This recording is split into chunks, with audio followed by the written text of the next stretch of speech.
Magsimula ang kwento kung saan natapos ang nakaraang kabanata. Napaisip si Han na napaka-realistiko ng mga bayani kaya mahirap paniwalaan na isang programa lang ang lumikha sa kanila. Iba-iba ang kanilang reaksyon sa bawat utos at iba-iba rin ang paraan ng kanilang pagkilos. Gayunpaman, mahirap pa ring paniwalaan para kay Han dahil hindi niya kailanman inisip ng mga tao ang mga bayani at itinuring niya itong pinakamabisang estratehiya. Nagtaka ang pangunahing tauhan kung sinasabi ba ng babae na gusto nito ang estilo niya sa paglalaro. Bilang tugon, sumang-ayon ang CEO ng Mobius at inamin na nais niya sanang makausap si Han kahit isang beses, ikinababahala niyang hindi niya iyon nagawa noong nasa daigdig pa ito. Ngumisi si Han ng may pang-uuyam at nagsabing nakakahiya rin para sa kanya dahil kung nagkita sila sa daigdig ay ililibing niya ito ng buhay. Binigyang diin niyang nakamtan na ng babae ang galit niya at kung wala man, hinding-hindi niya ito makakalimutan dahil ininis siya nito. Samantala, nanatiling kalmado ang babae at natawa pa sa kanyang pahayag. Sa sandaling iyon, lumapit si Han ng mariin at idineklara na wala siyang kinalaman sa Towner at sa mga bayani. Mariin niyang iginiit na isa siyang taga-Earth, kaya't huwag siyang pilitin ng babae na mapasangkot sa anumang sitwasyon. Nang siya'y tumalikod, mapanuyang sinabi ng babae na baka madurog ang loob ng mga bayani ng Niflheim kung marinig nila iyon, ngunit hindi na tinag si Han at tugon niya'y kung gugustuhin nila, hayaan silang madurog. Naisip ni Han na kung ang nais lang ng babae ay umakyat siya sa tore, hindi na niya kailangan pang tawagin siya rito.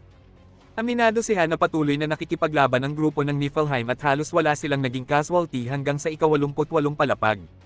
Malapit na nilang makuha ang ika-70 palapag, ngunit habang ginagawa nila iyon, siya na may biglaang dinala rito. Matapos magmuni-muni, hayagang sinabi ni Han na hindi siya makikipagtulungan.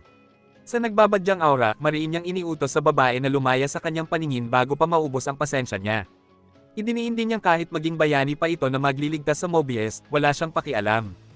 Sa tugon, nilinaw ng babae na ang tanging hangarin niya ay makarating si Han sa kanyang kinaroroonan ng ligtas, at iginiit niyang hindi siya lamang ang makapagliligtas.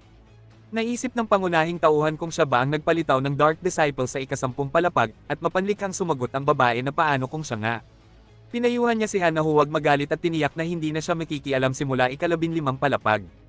Inihula pa niyang kahit hindi siya manghimasok, mahihirapan pa rin ang grupong kasama ni Han dahil S-rank ang hirap nito, gaya ng Niflheim.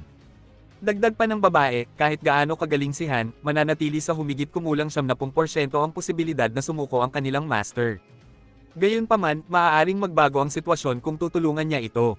Buo ang kanyang pananalig at nangakong sa kanyang pangalan, kung aakyat si Han hanggang tuktok ng tore, siya mismo ang magtitiyak na makababalik ito ng ligtas sa pinagmulan.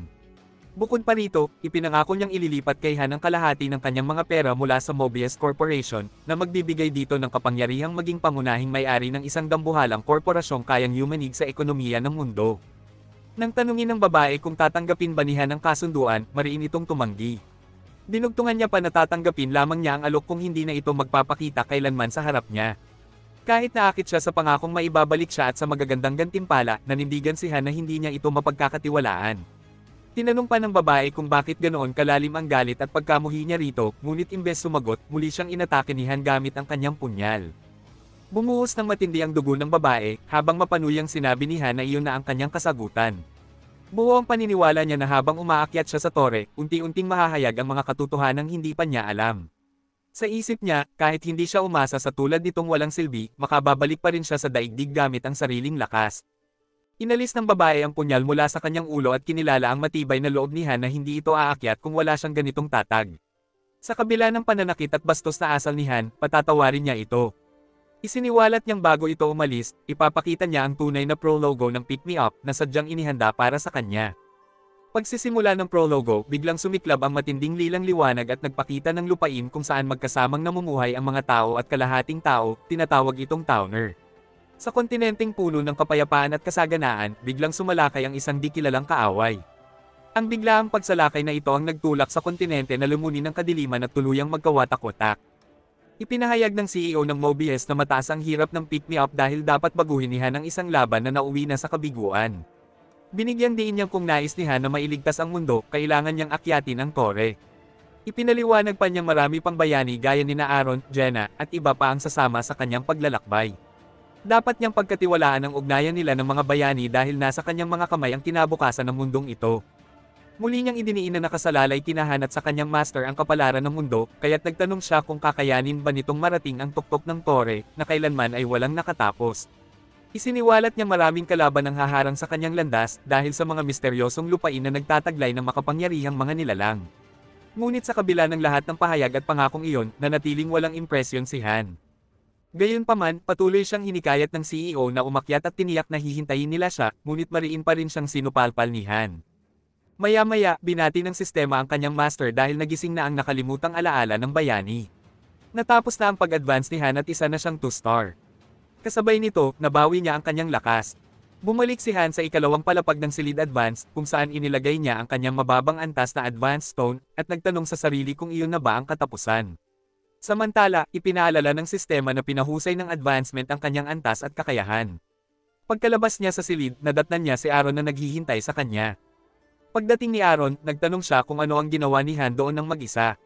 Sagot naman ni Han na natapos na niya ang kanyang advancement at ipinaalam niya sa kasama na darating din ang oras na magkakaroon siya ng ganoon.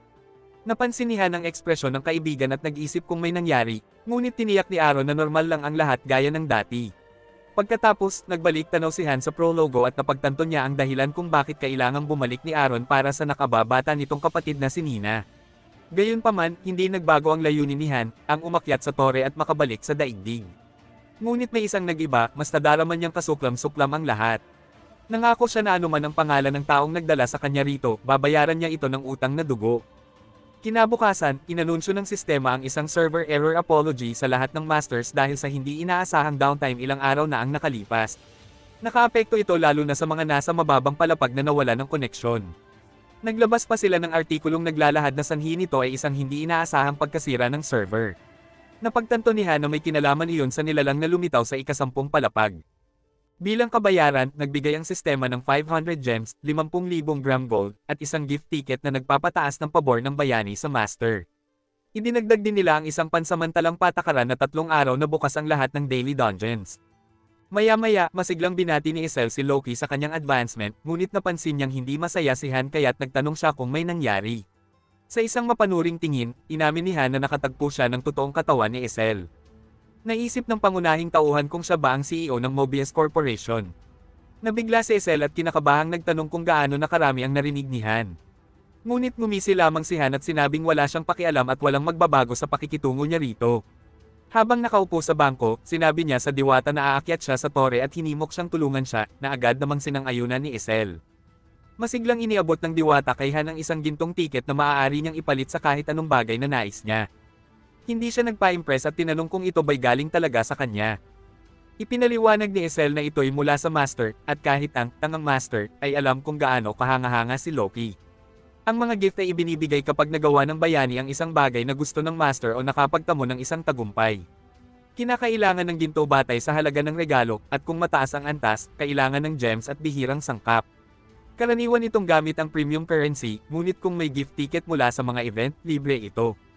Pinagmasdan ni Han ang gintong tiket, isang regalo na nagkakahalaga ng mas mababa sa 10,000 gramo, at napagtanto niya kung gaano siya pinahahalagahan ng master. Gayunpaman, ibinalik niya ito kay Isel at sinabing hindi niya kailangan iyon, mas mabuting ibigay na lang sa iba. Inisip niyang magugulat ang master dahil wala pa naman siyang nagawang espesyal, samantalang ang mga bayani ang tunay na nagsisikap umakyat sa tore. Nag-abiso ang sistema sa master na tinanggihan ni Han ang regalo. Nabigla si Isel at mariing iginiit na maaari niyang makuha ang kahit ano gamit iyon, masasarap na pagkain, mag-agarang damit, at iba pa. Ngunit nanatiling walang gana si Han at mapanuyang sinabi na hindi naman lahat dahil ang anumang disenteng gamit sa shop ay mas mahal pa sa 10,000 gramo ng ginto. Lumayo siya at nag-isip kung bakit sinusundan pa siya ni Isel gayong matutulog na siya. Ngunit pinigilan siya ng diwata. Gumamit ang master ng gift ticket upang bumili ng estatwa ng Warhorse na agad ibinigay ni Isel kay Han. Hiningi niya kay Han na tanggapin iyon bilang regalo mula sa master, ngunit itinapon lamang ni Han iyon nang may pagduduwal at sinabi na kung magbibigay ang master, dapat sa lahat ng bayani. Idiniin niya na kung isa lang ang bibigyan, maiinggit ang iba. Ang tunay na mahusay na master ay nagbibigay ng regalo batay sa tamang tagumpay. Alam din ni Han na bawat bayani ay may kanya-kanyang personalidad at hilig, kaya't hindi sapat ang basta-basta lang magbigay ng anuman. Habang nagpapahinga, tiwala niyang naalala ang personalidad at hilig ng mahigit 100 bayani sa Niflheim. Naisip niya kung ano ang iniisip ng master na si Wutive tungkol sa kanya, at kung nagpapanik ba ito sa mga naganap. Kinabukasan, nang bumukas ang space-time rift, napagtanto ni Han na hindi ang mababang antas niya ang problema kundi ang kaaway mula sa loob. Bago pumasok, inutusan niya ang mga kasama na tapusin ang quest at bumalik agad. Naniniwala siyang ang tunay na problema ay ang kanilang master. Bagamat baguhan ito, kailangan na nitong magising at matutong maging tunay na master. Nang kabadong nagtanong si Yolka kung anong quest at saang palapag sila pupunta, napansin ni Han na puno na ng stress ang kasama dahil sa paulit-ulit na pagsasanay at karanasan sa ika-10 palapag. Inisip niyang imposible silang makaakyat sa ika-11 palapag sa ganitong kondisyon, kaya marahil sa ika-8 o ika-9 sila dadalhin. Ayon kay Han, dapat inuuna ng isang tunay na master ang kalagayan ng kanyang mga bayani, ngunit hindi pa rin natutuklasan ni Motiva ang tunay na kalikasan ng pick-me-up. Ngunit nagulat si Han nang buksan ng sistema ang main dungeon ng pinakamataas na ika-11 palapag. Naisip niyang baka nagdurusa ang kanilang master sa sakit na tinatawag na I'm so good disease. Isang abiso ang lumabas na ang Team 1 ang hahamon sa ika-11 palapag, at magbubukas ang pinto sa loob ng 10 segundo. Pagkatapos ng kumpirmasyon, inutusan ni Han ang mga kasama na maghanda, na ikinabigla ni Jenna. Nag-alala siya kung handa ba talaga sila. Ang I'm so good disease ay katawagan ng mga user para sa mga master na ipinapasa lahat ng estratehiya sa bayani, at pagkatapos ay inaakalang ang sariling galing ang nagpanalo sa kanila. Naisip ni Han na sa normal na sitwasyon, dapat unahin muna ng master ang pagpapalakas sa mga bayani sa mababang palapag bago sumubok sa ika-11. Ngunit malinaw na hindi ito isang mahusay na manlalaro. Habang sila ay tina-teleport sa susunod na palapag, napaisip si Han kung kakayanin ba niyang makarating hanggang ika-100 palapag na kasama ang isang tangang master. Pero bago ang sunod na chapter, huwag kalimutan mag-like, share at subscribe sa ating YouTube channel na Isekai.